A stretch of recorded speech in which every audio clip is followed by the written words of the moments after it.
Un saludo a todos mis hermanos que una vez más nos pueden ver en el programa Joyas Eternas.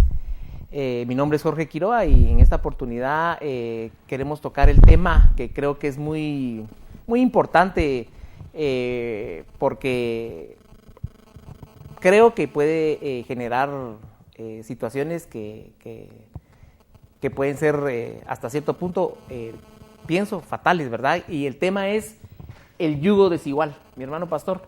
Ese es un tema que muchos me han preguntado, que muchos me han querido consultar.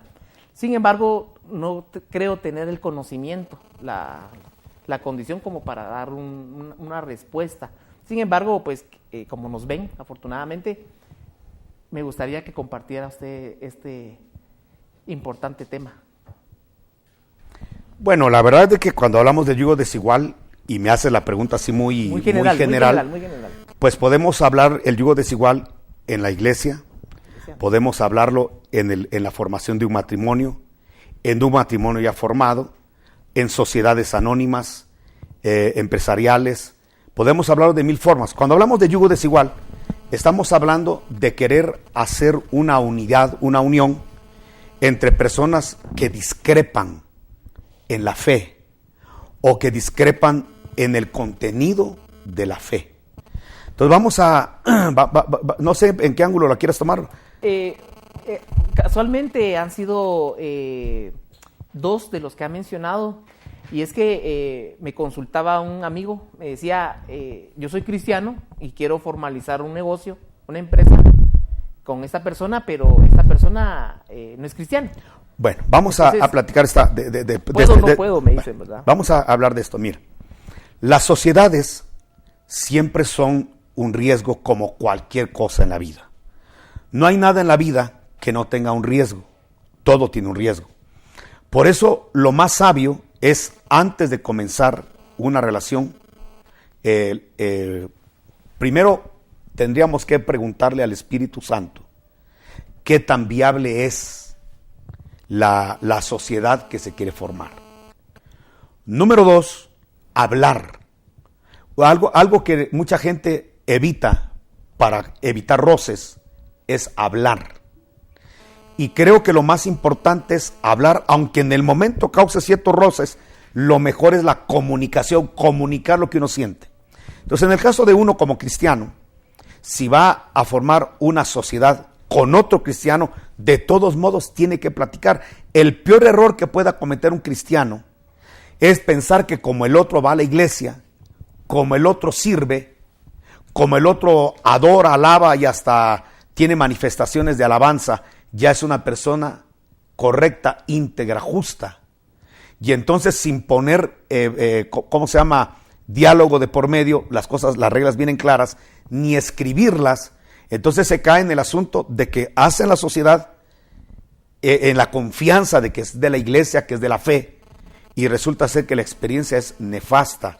El hermanito que danzaba, el hermanito que servía, resultó ser un infiel, un impuntual, un ladrón, un estafador, porque no necesariamente una persona que va a la iglesia es la persona de confianza. Por eso siempre se tiene que platicar. ¿Cómo trabajo yo esto? Yo lo trabajo de la siguiente manera, y a lo mejor a alguien le puede servir el consejo. Yo primero pido que platiquen las partes, el creyente con el inconverso, o los dos creyentes, que se pongan de acuerdo cómo va a ser la sociedad, qué parámetros va a tener, qué va a pasar si las situaciones no caminan bien. Yo pongo suposiciones cuando ya están conmigo aquí en la oficina, entonces ya platicamos, bueno, hermano, fíjese que queremos hacer una sociedad de una empresa, estos son los parámetros, vamos a hacer esto. Entonces, como hay parámetros que ellos pasan por alto o quizás no creen necesarios tocarlos, entonces yo les pregunto, bueno, ¿y qué va a pasar si ya en la práctica pasara esto, un supuesto, que les fuera mal, que él no hiciera su trabajo? ¿Qué pasaría? Entonces, no, pues entonces sería así, así, así, de una vez lo escribo.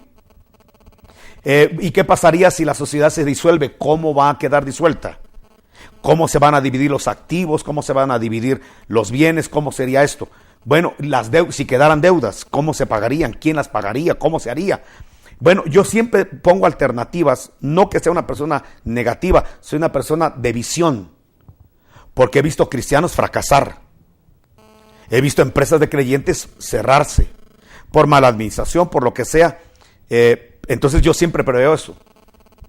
Ya cuando está todo escrito, yo lo que considero como pastor, que ya entonces pido que esto que se escribió y que se platicó en mi oficina se vaya a hacer un contrato, aunque sea un documento, ¿qué te digo? Privado, pero que se haga un documento donde se establezca esto. ¿Qué hago ahí? Yo me cuido como pastor de que si de repente hay un problema y viene aquí alguien a quejarse, hermano, mire, sacamos la hojita, ¿qué se pactó antes? Para que no digan que yo estoy a favor de una persona o en contra de otra persona, haciendo favoritismos. Entonces yo ahí me cuido, porque tengo un documento no solamente a la vista, firmado por ellos, sino que es hasta legal. Entonces digo, mijo, es que esto lo platicamos antes de, y se dio, y lo que se platicó fue esto. Entonces, aquí no se va a hacer lo que yo digo, lo que ustedes pactaron. Entonces, me cuido como pastor y cuido a las ovejas de las alternativas que hay. Ya han habido sociedades que se han roto, pero hemos seguido el patrón de lo que ellos preplaticaron. Sea una persona cristiana con cristiana o cristiano con inconverso. ¿Qué es lo que pasa cuando hay una persona que no es de la fe y va a ser una sociedad con alguien de la fe? Siempre una persona de la fe sabe que la puerta de bendición y que lo que los cristianos queremos es la bendición de Dios, porque es la que enriquece. Lo primero que pedimos es diezmar, porque yo, en lo personal, siento que es un acto de obediencia y de honradez diezmar. Entonces, la parte aquí es de platicarla. Mira, vamos a establecer dentro de nuestras normas que de las ganancias de la empresa se va a sacar el diezmo y va a ser destinado para la iglesia. ¿Me entiendes? Sí. Entonces, la parte inconversa dice, bueno, me parece, hagámoslo, pero queda escrito. ¿Me entiendes? Entonces, el creyente siempre marca, antes de comenzar los labores, vamos a orar, invocar el nombre de Dios. Eso queda escrito en la sociedad. Esto queda implementado. Entonces, porque los cristianos siempre marcan la punta de lanza, somos cabeza y no cola. Entonces marcamos la punta de lanza en las situaciones que se van a promover. ¿Me entiendes? Entonces, cuando las cosas se ponen ya en norma y en regla, pues yo creo que es más fácil caminar. Yo creo que una persona que quiere asociarse con un cristiano, yo creo que ya con todo lo que se mueve en televisión, en cualquier parte, en prensa, en la experiencia, saben que los cristianos marcamos el invocar el nombre de Dios en lo que hacemos. Amén. Y dos, tratar de practicar lo más que se pueda. Entonces, dentro de la oficina no vamos a permitir adulterios, no vamos a permitir que se echen las copas dentro. Pero todo eso queda escrito, establecido en las sociedades, sean cristianos o no. Porque te voy a decir, y lo digo con mucha tristeza, no lo digo sino hasta con vergüenza, que hay reuniones de liderazgo cristiano donde toman.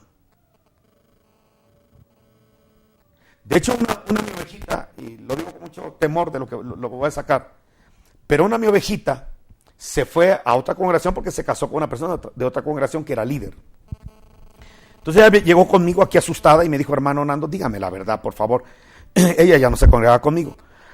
Por favor, yo necesito que me diga la verdad. Cuando usted se reúne con sus ancianos, ¿ustedes toman?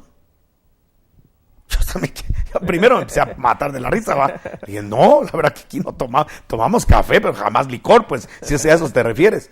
Me dijo, es que a la iglesia donde me fui, como mi marido pues es líder, entonces fuimos a la reunión de liderazgo, vamos saliendo del culto los domingos, nos vamos a comer a un X lugar. Y ahí sacan el pastor y sus ayudas, sacan, ¿cómo se llama? Licor. Y a mí me dijeron que tomara.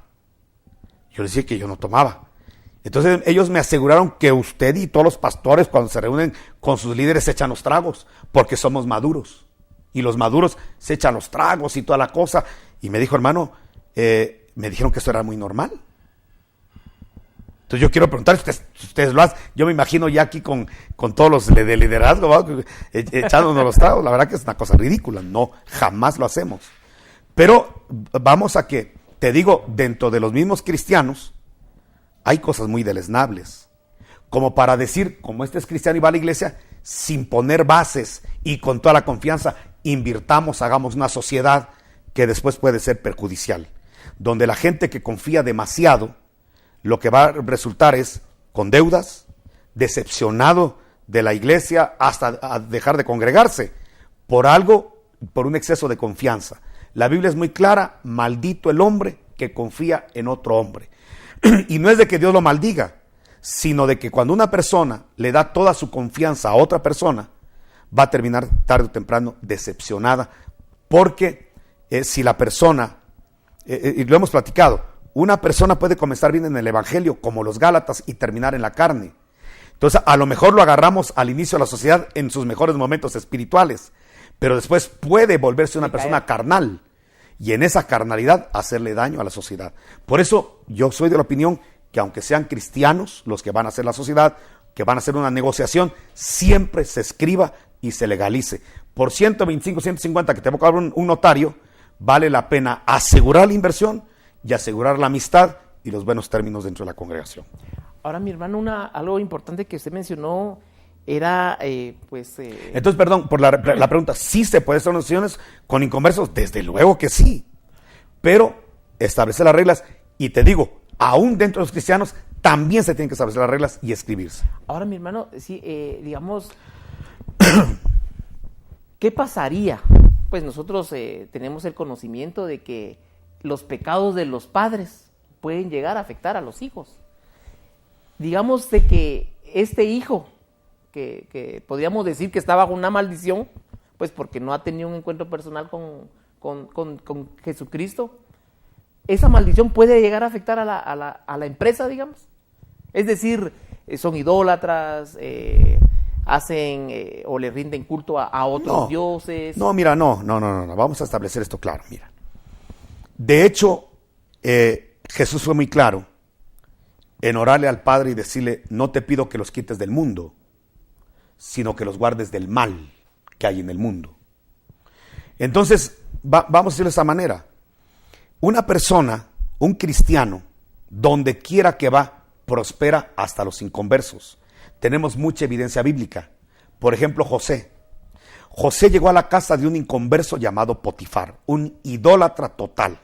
No había un egipcio que no fuera idólatra. Adoraba a Ra, adoraba a Osiris, a Apis, porque él era de la cultura egipcia.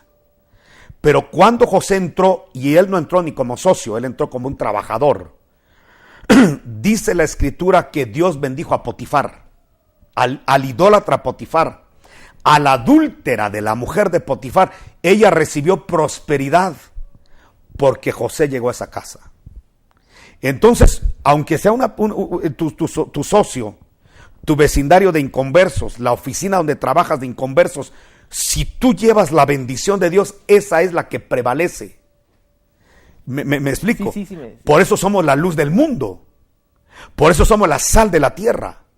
Porque si llega un cristiano con la bendición de Dios, a donde llegue, ese lugar va a ser bendecido. No sé si te ha sucedido a ti, pero a muchos nos ha sucedido que de repente vamos a negocios donde estamos solos y se ve que no hay mucha venta en ese restaurante. De repente se empieza a llenar. Amén, mi hermano, amén, me ha sucedido. Y la gente, sabes que de repente se mueve y empieza a haber movimiento porque llegaste a ese lugar y ese lugar recibió bendición. Porque los cristianos, donde quiera que vamos, bendecimos. Entonces no es posible que las maldiciones de uno nos vayan a pasar a nosotros cuando somos la luz del mundo. Entonces las tinieblas prevalecerían sobre la luz.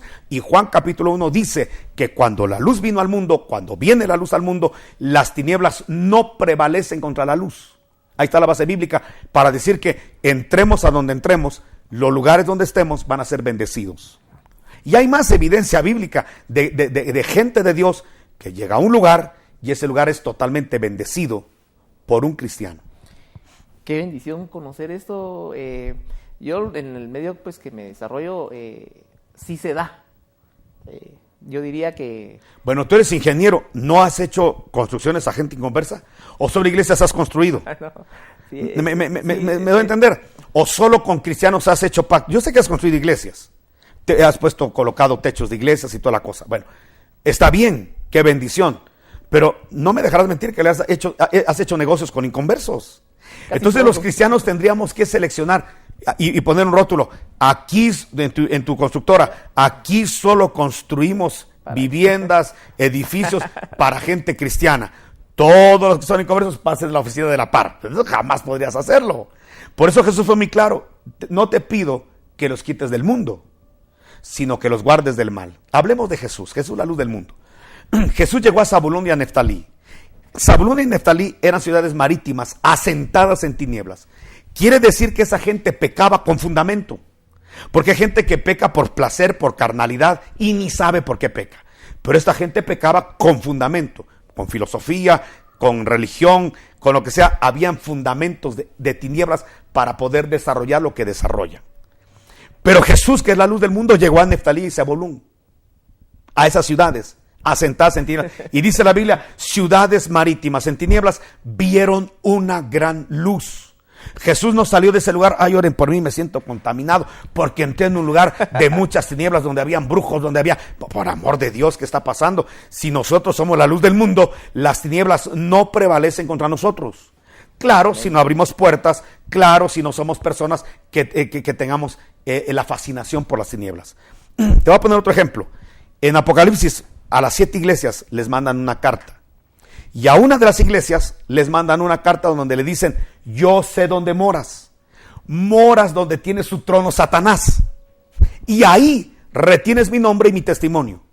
O sea que tú puedes tener de vecino al mismo Satanás y no ser contaminado. ¿Por qué? Porque la iglesia, si retiene el nombre del Señor y el testimonio del Señor Jesucristo y su palabra, no puede ser contaminado. Si no, el Señor le diría, mira, ¿sabes qué? Trasládate, porque ahí Satanás tiene su trono, no te vaya a contaminar, mejor trasládate a otro lugar. ¿De dónde? Si quien se tiene que ir es el diablo y sus secuaces, no nosotros. ¿Me entiendes? Entonces, donde quiera que lleguemos los cristianos, nosotros llegamos a bendecir y no al revés, a ser contaminados. Qué bendición esto, mi hermano. Yo creo que soy muy edificado con este tema. ¿Sabes qué pasa, mijo? Te voy a decir, es que hay una doctrina por ahí que glorifica mucho al diablo.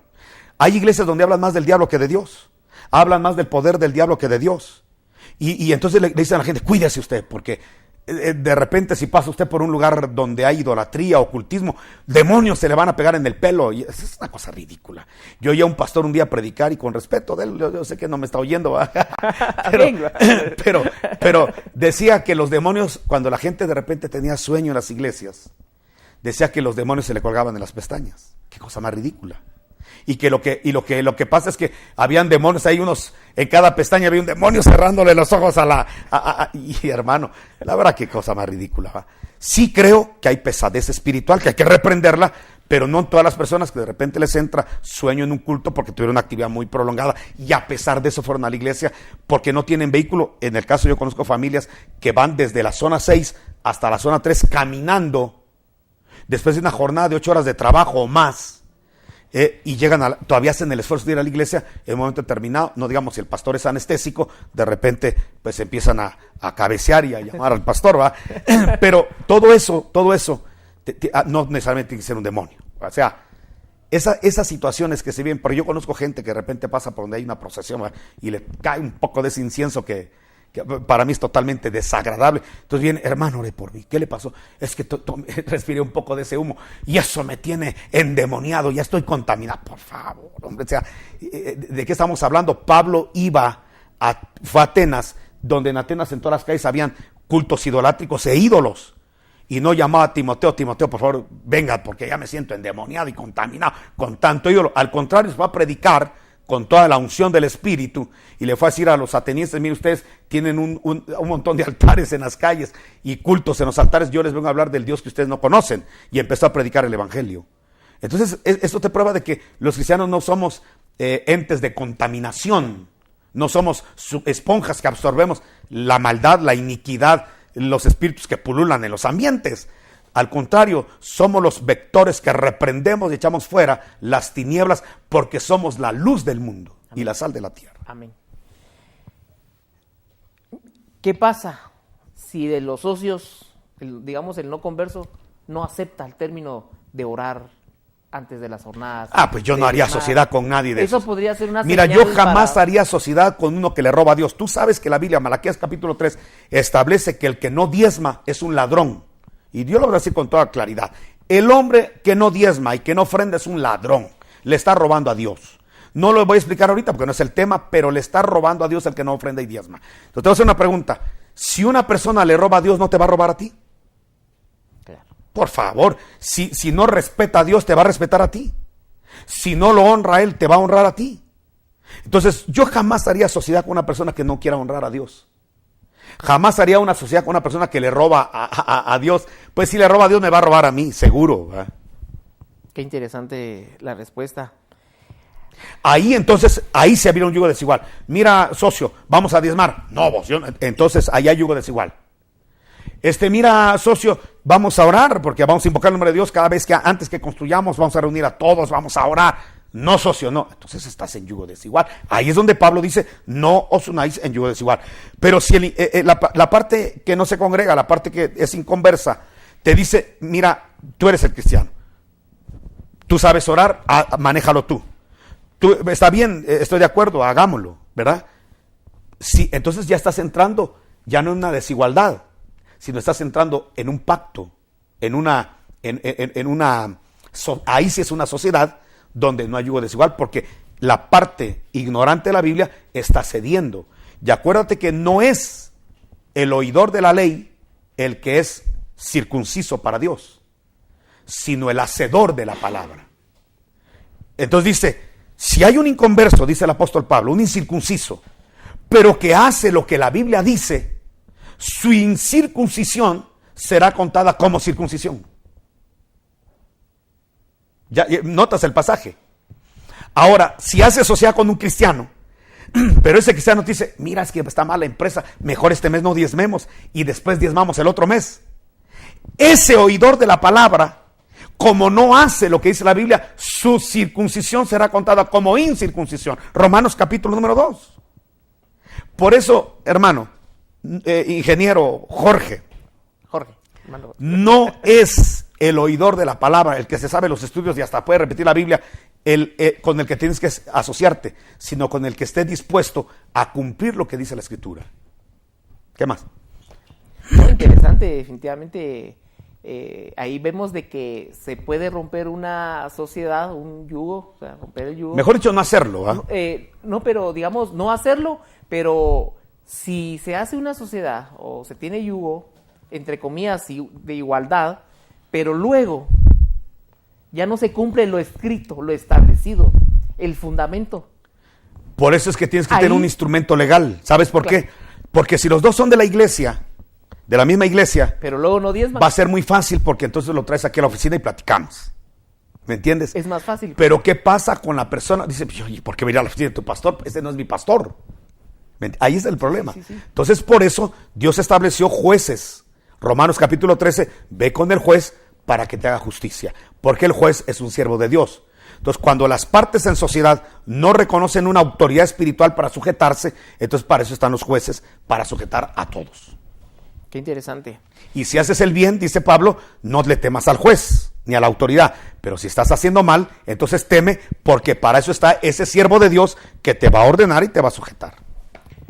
Gracias, mi hermano. Creo que ha sido de mucha bendición este tema. Sabemos de que el emprendimiento que lo está establecido en la Biblia, es bíblico, donde menciona de que tenemos que hacer o establecer los costos antes de edificar una obra. Esa parte de emprendimiento creo que se debe de agregar este conocimiento de poder tener un yugo de igualdad. Así que les agradecemos esta oportunidad y los esperamos en el siguiente programa. Dios les bendiga.